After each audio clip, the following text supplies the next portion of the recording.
அனைவருக்கும் இனிய தீபாவளி நல்வாழ்த்துக்கள். ஸோ நம்ம இன்ஸ்டன்ட் குலோப் ஜாம் தான் ரெடி பண்ணுறோம். தீபாவளி இல்லைங்களா, ஏதாவது ஒரு வீட்டில் செஞ்ச பலகாரத்தை நம்ம வச்சு சாமி கும்பிட்றது நம்மளுடைய வழக்கம். ஆனால் நம்மளால் செய்ய முடியாத ஒரு காரணத்தில் குலோப் ஜாமே இப்போ ஸ்வீட்டாக வச்சு சாமி கும்பிட வேண்டிய ஒரு நிலமை வந்திருக்கு. அதிரசம், எள்ளடை, முறுக்கு, அப்புறம் மற்ற சோமாஸ் இதெல்லாம் செய்வாங்க. ஆனால் இப்போல்லாம் என்னால் செய்ய முடியாத ஒரு காரணத்தினால gulab jam is the best sweet அப்படின்ற மாதிரி ஆகிப்போச்சு. ஸோ நம்ம குலோப் ஜாமுக்கு தேவையான மாவு ரெடி பண்ணிவிட்டு அதுக்கு சுகர் சிரப்பும் நம்ம ரெடி பண்ணிட்டோம். அந்த குலோப் ஜாமை நல்லா கையில் நல்லா அழுத்தம் கொடுத்து உருட்டி வச்சிடணும். ஸோ அது போல் இருந்தால் மட்டும்தான் அது விரிசல் விடாமல் வருங்க. மாவு நல்லா கைக்கு டைட்டாக இருக்கணும். ஸோ அடுத்ததாக முறுக்கும் கொஞ்சமாக தேவையான அளவு நம்ம ரெடி பண்ணிக்கலாம் அப்படின்ட்டு ஒரு ஐடியா. அதை நெக்ஸ்ட்டு இது முடிச்சுட்டு அதை நம்ம ரெடி பண்ணிடணும். தீபாவளி அப்படின்னாவே எங்கே இருக்கக்கூடிய பலகாரமும் வீட்டில் ரெடி பண்ணுவாங்க. ஒரு வாரத்துக்கு முன்னாலே ரெடி பண்ணுவாங்க. இப்போ நம்மளாம் ஒரு நாளைக்கு முன்னால் ரெடி பண்ணுறதே முடியலைங்க. ஸோ குலோப் ஜாம் ரெடி ஆகிடுச்சு. அதை சிரப்பில் போட்டு ஊற விட்டு ஒரு 1/2 ஹவர்லேயே அது நல்லா சாஃப்ட்னஸ்ஸாக வந்துடும். அடுத்ததாக முறுக்குக்கு மாவு ரெடி பண்ணணும்.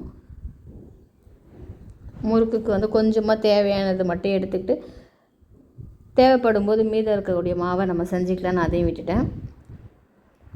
ஸோ சாமிக்கு காலையில் எழுந்திரிச்சு படைக்கிறதுக்கு மட்டும் இருந்தால் போதும்ன்ட்டு இதுக்கு முந்தின நாள் நைட்டே, தீபாவளிக்கு முந்தின நாள் நைட்டே இது நாங்கள் ரெடி பண்ணிட்டோம். இந்த மாவு சுட்டு எடுக்கிறதுக்கே நமக்கு உடம்புல தெம்பு இல்லை போலங்க. அடுத்தது பாருங்கள். ஸோ முறுக்குக்கு மாவு பிசைஞ்சாச்சு. ஓமம், சால்ட், தேவையான அளவு சால்ட் எல்லாம் போட்டு பிசைஞ்சி நெய் நல்லா காய்ச்சி அதில் உருக விட்டுருக்கேன்.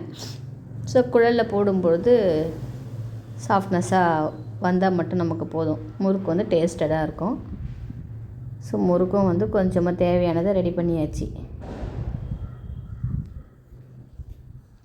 அடுத்தது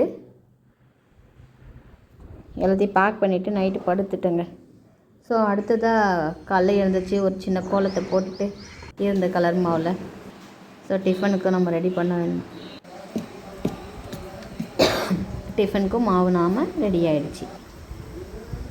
இட்லி, மட்டன் குழம்பு, வடை, ஸோ இதெல்லாம் செஞ்சு முடித்து செஞ்ச குலோப் ஜாமும் கடையிலேருந்து வாங்கிட்டு வந்த ஸ்வீட்டும் வச்சு சாமி கும்பிட்லான்ட்டு ஒரு ஐடியா.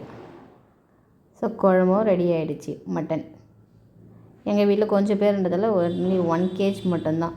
ஒரு சில வீட்டிலலாம் நிறைய எடுப்பாங்க, நிறைய ஃபேமிலி மெம்பர்ஸ்லாம் வருவாங்க. ஸோ இங்கே எங்கள் ரிலேஷன் யாராவது ஒருத்தவங்க 2 பேர் வருவாங்க. அவங்க சாப்பிட்டுட்டோம்னா முடிச்சுட்டு போயிடுவாங்க. ஸோ உளுந்து வடையும் ரெடி ஆகிடுச்சு. இட்லியும் ரெடி, குழம்பும் ரெடி.